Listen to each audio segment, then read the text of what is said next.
ফয়সাল করিম মাসুদ যিনি শহীদ ওসমান হাদিকে গুলি করেছে, আমরা জানতে পেরেছি তিনি নাকি ভারতে গ্রেফতার হয়েছেন।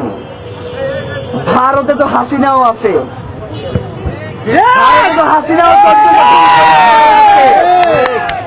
দেশে আনতে না পারলে ভারতে গ্রেফতার হইয়া কোনো লাভ নাই। ফয়সাল করিম মাসুদ সহ এই খুনের পিছনে যারা রয়েছে ওদের 14 গোষ্ঠীর বিচারের মুখোমুখি করতে হবে। এই রমজানে ইফতারের পরে আমরা এখানে এসে দাঁড়াইছি, এইটা বর্তমানে যারা ক্ষমতায় আছেন আপনাদের জন্য একটা ট্রায়াল দিয়ে গেলাম যে শহীদ ওসমান হাদির হত্যার বিচারটা নিশ্চিত করেন। শুনছি 11 তারিখ নাকি সিআইডির মাধ্যমে আদালতে চার্জশিট দাখিল করবার কথা রয়েছে। গতবারের মতো যদি এইবারেও আদালতের যেই নথি সাবমিট হবে চার্জশিট, সেইখানে যদি হত্যাকাণ্ডের পিছনে যারা রয়েছে তাদেরকে ধামা চাপা দেওয়ার চেষ্টা করা হয়, আমরা আদালতের সামনেই বসে যাব। তখন যদি কেউ আদালত অবমাননা করবার প্রসঙ্গ নিয়ে আমাদের সামনে আসেন, আমাদের ভাই বোনেরা যদি বলে প্রতিহত করবার চেষ্টা করে, তখন যদি মব মব বলবার চেষ্টা করেন, মব কারে বলে সেইটা দেখাইয়া দিব। প্রিয় ভাইয়েরা, শহীদ ওসমান হাদি তার জীবদ্দশায় 150 অধিক প্রোগ্রাম করেছে। জীবনে সাংবাদিক ভাই যারা রয়েছে কেউ বলতে পারবে না যে আমাদের একটা মিছিল ডান থেকে কোনোদিন বাম দিকে গেছে। আর অথচ ইদানিং সংবাদপত্রে দেখি কোন জায়গায় ঝামেলা হইলেই ওইটার সাথে তাদের একটু ইনকিলাব মঞ্চের নামটা যুক্ত করে দিতে মন চায়। ভাই আপনাদেরকে স্পষ্ট করে বলি, যে মিডিয়া হাউসগুলো এই ধরনের জাউরামি করবেন, মানে আপনারা এই যে একমাত্র জাউরামি জানেন এই ব্যাপারটা মনে করেন না, একদম মিডিয়া হাউসের সামনে গিয়ে বসে থাকবো। ইনকিলাব মঞ্চ গতকালকে এইখান থেকে একটা মিছিল নিয়ে এরপরে জাদুঘরের সামনে গিয়ে মিছিল শেষ করে বাসায় চলে গেছে। রাতে গিয়ে দেখি আমরা নাকি কারো উপর হামলা করছি।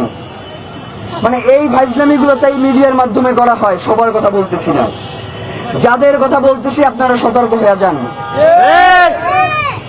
এরপরে আবার একটা প্রকাশ করেন যে মিডিয়াকে প্রকাশ্যে হুমকি দিলেন ইনকিলাব মঞ্চের আব্দুল্লাহ জাবের, এটা লেখা দিয়েন। মানে আপনার বিরুদ্ধে তো মামলা করা উচিত, মামলা যে করিনি এটা তো আপনার ভাগ্য ভালো। শহীদ ওসমান হাদির হত্যার বিচার নিশ্চিত না হওয়া পর্যন্ত আমাদের ভাইদের মধ্যে একজন ভাইও যদি আমরা জীবিত থাকি, আমরা শহীদ ওসমান হাদির হত্যার বিচার নিশ্চিত করবার জন্য গিয়া বলবার চেষ্টা করছে তারা যে ভাই ক্ষমতায় আসছেন, আল্লাহর রাস্তে শহীদ ওসমান হাদির হত্যার বিচারটা করেন।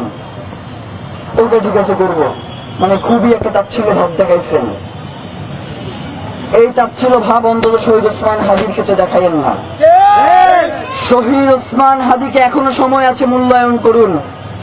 তার হত্যার বিচার নিশ্চিত করার মধ্য দিয়ে একমাত্র শহীদ ওসমান হাদিকে ধারণ করা যায়।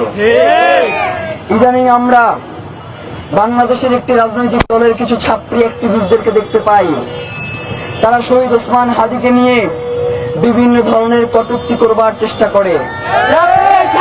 আমরা এই ছাত্রী অ্যাক্টিভিস্টের উদ্দেশ্যে তার দলের নেতাদেরকে বলতে চাই, যদি আপনারা এদেরকে না থামান তাহলে আমরা মনে করব যে আপনারা আপনাদের ছাত্রী অ্যাক্টিভিস্ট দিয়ে এইগুলো লেখান। বন্ধ করেন, এখনো সময় আছে, বন্ধ করেন। এই কথাগুলো কি শুধুমাত্র শহীদ ওসমান হাদির একার না, এই কথাগুলো তো সকল কথা আমাদের কথা। তাহলে শহীদ ওসমান হাদিকে কেন হত্যা করা হইল? কারণ যখন আমরা ভয় পেয়ে এই শাসকদের সামনে কথা বলতে ভয় পেয়েছি, তখন শহীদ ওসমান হাদি তার চোখে চোখ রেখে কথা বলেছে, এই জন্য শহীদ ওসমান হাদি হত্যা করা হয়েছে।